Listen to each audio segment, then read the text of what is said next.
Sorry for having to switch up the order. You guys can feel free to reflect that in the grade you give us. Noted. 0. We're Epiphany Designs. This is our second robot. We named him II Robot. This is our ball shooter. That's our original design. This is something kind of uninspired. I just found a YouTube video on YouTube. The issue was we didn't get the motor didn't spin the tire fast enough to actually give any distance to the ball when it shot. Plus, all the videos that we saw on YouTube were of ping pong balls being used. I'm sure all of you guys experienced that too. And the ping pong balls are a lot lighter than balls that we're using, so didn't get enough distance with that one. So some design challenges we had here. We're missing pieces in the kit that were included in the design that were made it difficult for us to duplicate it. Figuring out proper gear ratios to increase the ball launch speed and lack of distance. This is a trial from the first one.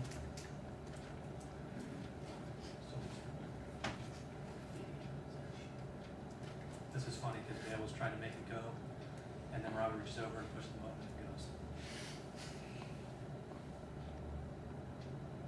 Yeah, I think it was airborne for a total of 3.5 inches before it hit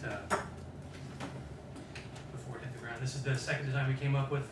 We decided, I think, Dale, did you find the gear chain thing? And where did you find the gear chain at? Google. You Googled it? Okay. Yeah, he found this gear chain thing on Google, and so we started building this. This just, you know, the big to small. Started with the big gear that's right on top of the motor. Then we have this smaller gear right here that feeds up to this bigger gear into a smaller gear here, up to this bigger gear here, a smaller one. That's what ends up spinning the tire. It had a pretty good speed on it to begin with, but the first issue we ran into was how torquey it was. It was so torquey with the speed on the tire that it was just trying to rip itself apart when we'd start the motor. So this top left picture is when we just first put the two motors together. The next one to the right is the next three actually are the entire assembly put together. We had to put those orange stoppers on either end just so the balls would stay in place without the arm pushing them out of the way.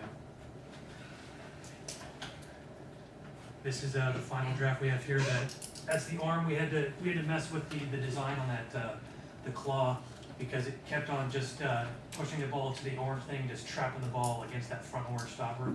So we had to do a little bit of tweaking on the arm design to actually get the ball to push over that little hump. Design challenges, like I said, the torque created by the gear chain caused the assembly to come apart when powered. Building sufficiently stable platform.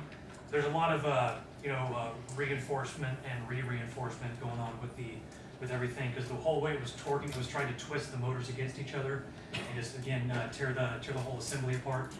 The gear ratio of the motors is different because we're using two different types of gears on each motor. We didn't have enough to have the same type of gear on each motor, so they're different pieces on each side.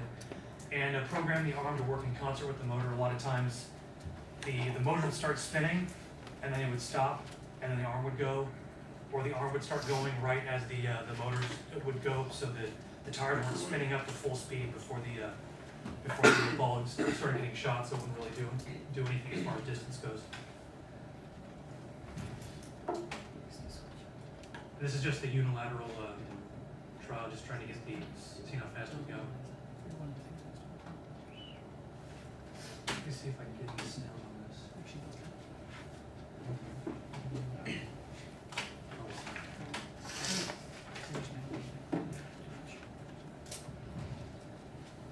But it has I don't know how well you guys can see that, but it has a pretty good speed on it once it starts going.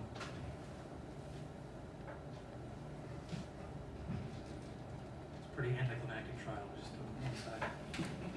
This is the program that we finally used. Right. I feel like probably because of sleep half the time, I don't get much sleep, or the fact that it could have been something completely obvious in front of me that I'm not noticing.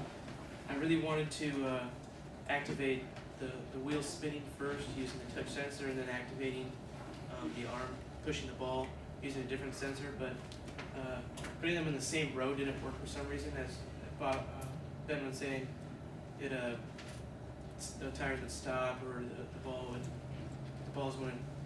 arm wouldn't really do anything.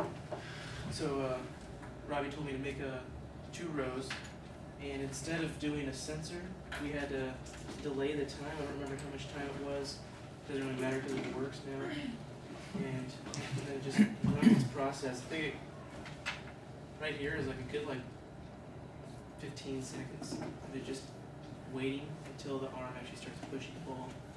And we messed around with the speeds quite a bit because we thought that the gears were slipping all the time because it was accelerating too fast. So we'd start by going from 1 to 2 to 3 or by 10s or 5s. But I guess it didn't really matter. It was just how tight the gears were. Only one side of the gears were slipping because we have the round edged gears and the square edged gears. The square edged gears were the ones that were slipping. But that was our final program and it was working so far. Hopefully it works today. Faith in your pro, faith in your machine. Any questions? No? All right. Okay. Yep. Thank you.